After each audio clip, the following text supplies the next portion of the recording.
Welcome back to my channel. I hope कि आप सभी लोग ठीक होंगे और मज़े में होंगे। यहाँ पे भी हम सब बिल्कुल ठीक हैं। तो जनाब, आज के व्लॉग में मैं आपको दिखाऊंगी कि हमने कौन सा घर लिया और वो सारा जर्नी भी शेयर करूंगी कि किस तरह से हमने घर चूज़ किया, कौन सी प्रॉब्लम्स हमें फेस करनी पड़ी और जो भी हाउस हंटिंग का सारा टाइम था जो मैं आपके साथ पहले नहीं शेयर कर सकी थी, वो सब मैं आज आपको इस वीडियो में बताऊँगी। क्योंकि मैंने यही सोचा था कि जब तक हर चीज़ फाइनल नहीं हो जाएगी ना, मैं इसके बारे में बिल्कुल भी बात नहीं करूँगी। वो इसलिए कि इस टाइम पे यहाँ पे घर लेना बहुत ज़्यादा चैलेंजिंग था, क्योंकि आपको पता होगा 6 मंथ्स पहले यहाँ पे हरिकेन आया था, जिसकी वजह से अभी भी 30% घर तो डैमेज हैं। तो हमारे सिटी में अभी घर जो हैं फॉर सेल बहुत कम है और लेने वाले काफ़ी ज़्यादा हैं, जिसका एक रीज़न ये भी है कि इंटरेस्ट रेट काफ़ी लो था कुछ अरसे से। तो वो लोग जिनका प्लान नहीं भी था ना इस साल घर लेने का, वो भी चाह रहे थे कि घर ले लें। और दूसरा रीज़न ये था कि कोविड की वजह से बहुत सारी चीज़ें रुकी हुई थी, काफ़ी लोग वेट कर रहे थे, तो एकदम से यहाँ पे प्राइजेज़ जो हैं वो काफ़ी हाई हो गए थी। अभी मैंने आपको जितने भी घरों के क्लिप्स दिखाए हैं ना, ये सभी घर देखने में तो बहुत अच्छे थे, हमें पसंद भी आए थे, लेकिन किसी में फाउंडेशन इशू था, कोई एरिया अच्छा नहीं था और इतनी ज़्यादा प्रॉब्लम्स थी जो कि बज़ाहिर तो नज़र नहीं आती, लेकिन ज़ाहिर है जब आप घर बाय करते हैं तो हर चीज़ आपने डीपली देखनी होती है और बहुत सी चीज़ें ऐसी होती हैं जिस पे आप कॉम्प्रोमाइज़ नहीं कर सकते। तो 2 महीने गुजर गए और हमें कोई भी घर सूटेबल नहीं लगा था और फिर हमें वो घर नज़र आया जिसकी हमें तलाश थी।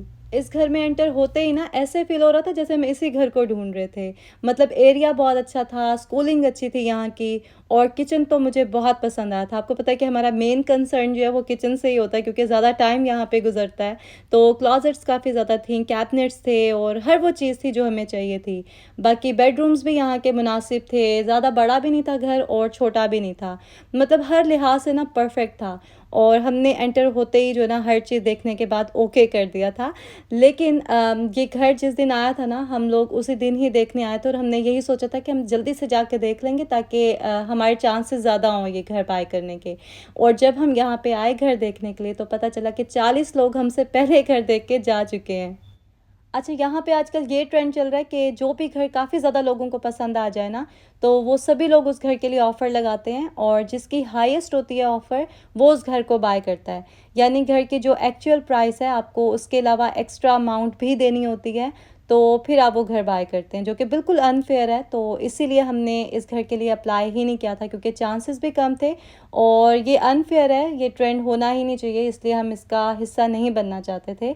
तो उस वक़्त तो बुरा लग रहा था कि ज़ाहिर है आपका ड्रीम हाउस आपके सामने हो और आप उसे ना ले सको, तो ज़ाहिर है अच्छा नहीं लगता। लेकिन मैंने हर चीज़ अल्लाह पे छोड़ी थी और यही दुआ करी थी कि मैं जो हमारे हक़ में बेहतर हो, वही हमें मिले। ख़ैर 4 महीने गुज़र गए और उसके बाद फ़ाइनली हमें एक घर सूटेबल लगा, तो हमने उसके लिए अप्लाई किया और अल्हम्दुलिल्लाह अब सारा पेपर वर्क भी डन हो गया, हमें कीज़ भी मिल गई हैं। तो अब मैं आपको उस घर में लेके चलती हूँ जो हमने बाय किया है। तो यहाँ पे हम सभी लोग घर लेने के बाद उसे फ़र्स्ट टाइम देखने के लिए जा रहे थे और बच्चों ने और मेरी मदर इन लॉ ने तो देखा भी नहीं था इससे पहले, तो वो काफ़ी एक्साइटेड थे। तो चलें मैं अब आपको घर में लेके चलती हूँ। ये है जी वो घर जो कि अल्हम्दुलिल्लाह अब हमारा हो गया है और यहाँ पे जगह-जगह आपको काफ़ी ज़्यादा सामान नज़र आएगा, क्योंकि कुछ कॉस्मेटिक टचेस करवाने थे और कुछ चेंजिंग्स करवानी थी हमने अपने हिसाब से। तो हम चाह रहे थे कि पहले वो सब कंप्लीट हो जाए और फिर हम यहाँ पे मूव हों।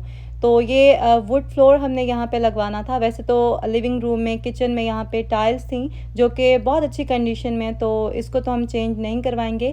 लेकिन बेडरूम्स में क्योंकि कारपेट था, तो हम चाह रहे थे कि कारपेट बिल्कुल भी ना हो घर में, इसलिए वहाँ पे हम वुड फ्लोर लगवाएँगे।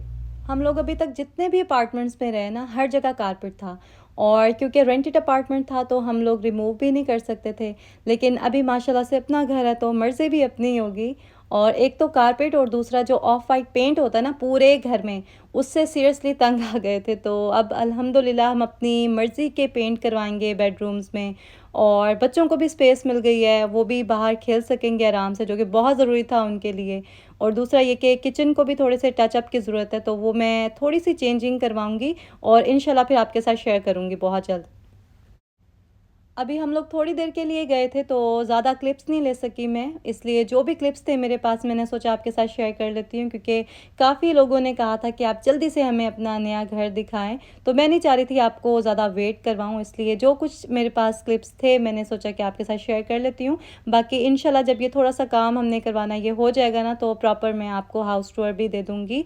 यहाँ पे ये फेंस लगवा रहे थे हम लोग, क्योंकि पहले जो फेंस लगी थी वो थोड़ी पुरानी थी, और यहाँ पे आपको पता है कि स्टॉर्म्स वगैरह आते रहते हैं, तो हम नहीं चाह रहे थे कि स्टॉर्म आए और फेंस जो है वो सारी टूट जाए। तो इसलिए हम चाह रहे थे कि एक ही बार जो भी काम हमने करवाना है वो हम करवा लें और उसके बाद यहाँ पे मूव हों। काम तो वैसे यहाँ पे शुरू हो चुका है और इंशाल्लाह जल्दी ही कंप्लीट हो जाएगा, क्योंकि इतना ज़्यादा काम था भी नहीं, हमने बस थोड़ी सी चेंजिंग करवानी थी, तो कुछ ही दिनों में ये सब कंप्लीट हो जाएगा। बस आप लोग दुआ कीजिए कि हर चीज़ अच्छे तरीके से हो जाए और हम लोग खैरियत से अपने नए घर में मूव हो जाएं। और थैंक यू सो मच, आप लोगों ने लास्ट व्लॉग में इतनी ज़्यादा दुआएं दी, इतनी प्यारी दुआएं दी हम सबको। और मेरी दुआ है कि वो सभी लोग जो घर लेना चाहते हैं, अल्लाह ताला उनके लिए आसानियाँ पैदा करे और उन्हें वो घर दिलाए जो उनके हक़ में बेहतर हो। और वो सभी लोग जो घर लेना चाहते हैं लेकिन ले नहीं सकते, उनके लिए भी मेरी दुआ है कि अल्लाह ताला उनकी गैबी तरीक़ों से मदद करे और वो जल्द ही अपने नए घर में जाएं। यहाँ पे मैं आपको अपना बैकयार्ड भी दिखा देती हूँ। वर्कर्स ने पुरानी वाली फेंस जो है वो उतार दी और अभी वो नई लगा रहे हैं। और साथ में नेबर्स हैं जिनकी फेंस भी नहीं है, क्योंकि यहाँ पे मोस्टली गोरे रहते हैं तो वो बॉदर नहीं करते, लेकिन हमें प्राइवेसी चाहिए होती है, तो इसलिए हमारे लिए फेंस लगवाना बहुत ज़रूरी था। खैर अब हम आ जाते हैं अपने पुराने घर में, जहाँ पे अभी कुछ दिन हमने और रहना है।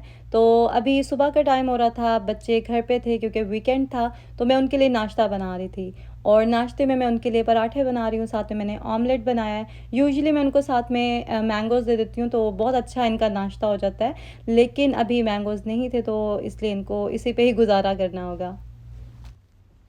आजकल मेरी रूटीन काफ़ी टफ़ हो गई है और आई थिंक सभी लेडीज़ की रूटीन रमज़ान में थोड़ी सी टफ़ हो जाती है, क्योंकि सहरी के लिए उठो, फिर बच्चों को स्कूल भेजने के लिए उठो, तो बस नींद पूरी नहीं होती, तो उसकी वजह से फिर पूरा दिन थोड़ा अजीब सा गुजरता है।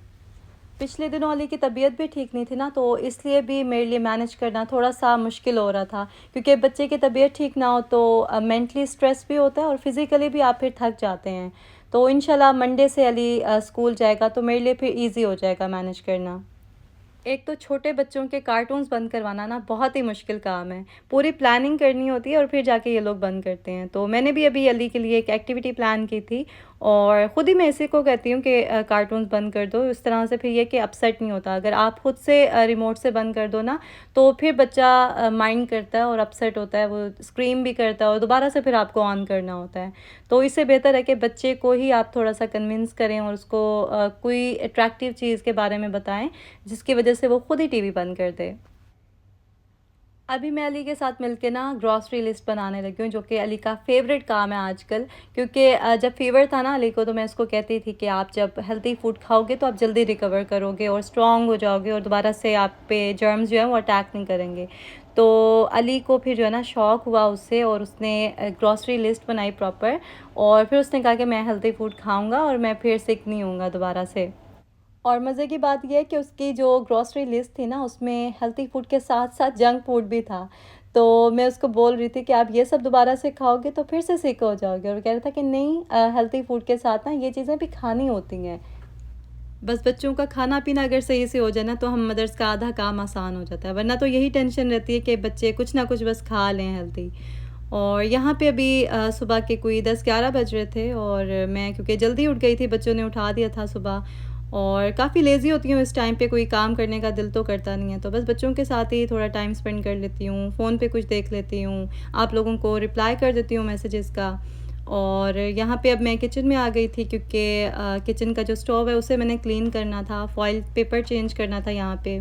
मैंने रमज़ान से पहले ये सब अच्छे से क्लीन किया था, और अभी क्योंकि कुकिंग ज़्यादा होती है तो इस वजह से काफ़ी ज़्यादा ख़राब हो रहे थे फॉइल पेपर, तो मैंने सोचा आज ये काम कर ही लेती हूँ, वरना ऐसे ही दिन गुज़रते रहते हैं और काम जो है वो पेंडिंग हो जाते हैं फिर।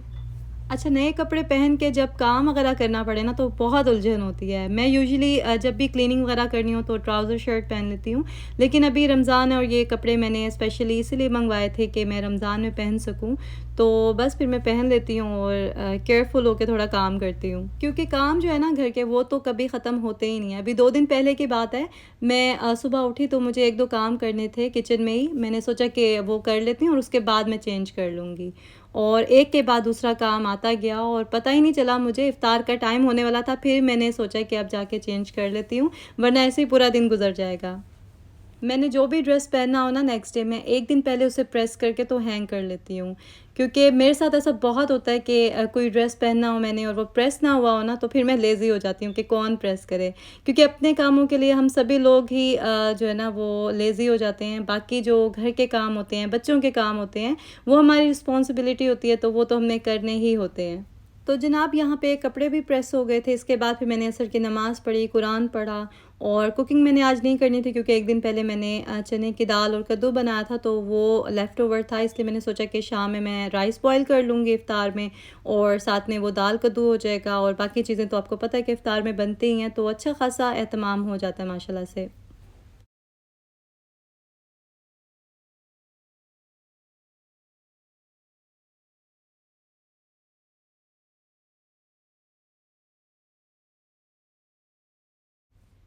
इफ़्तार के बाद थोड़ी-सी क्लीनिंग वगैरह की और यहाँ पे अब मैं आयतल के साथ बुक रीड कर रही थी। ये वही इस्लामिक बुक्स हैं जो कि पाकिस्तान से मँगवाई थी मैंने। अमान तो इंडिपेंडेंटली बुक रीड कर लेता है लेकिन आयतल को थोड़ी-सी हेल्प चाहिए होती है क्योंकि कुछ चीज़ें होती हैं जो कि वो समझ नहीं सकती और वैसे भी रीडिंग में भी उसको थोड़ी-सी हेल्प चाहिए होती है। तो बस फिर मैं उसको एक्सप्लेन कर देती हूँ साथ-साथ तो इंटरेस्ट भी बना रहता है उसका इस तरह से। अगर अकेले वो पढ़ेगी तो उसको कुछ चीज़ें समझ नहीं आएँगी इसलिए फिर मैं साथ बैठ के ही उसके रीडिंग करवाती हूँ।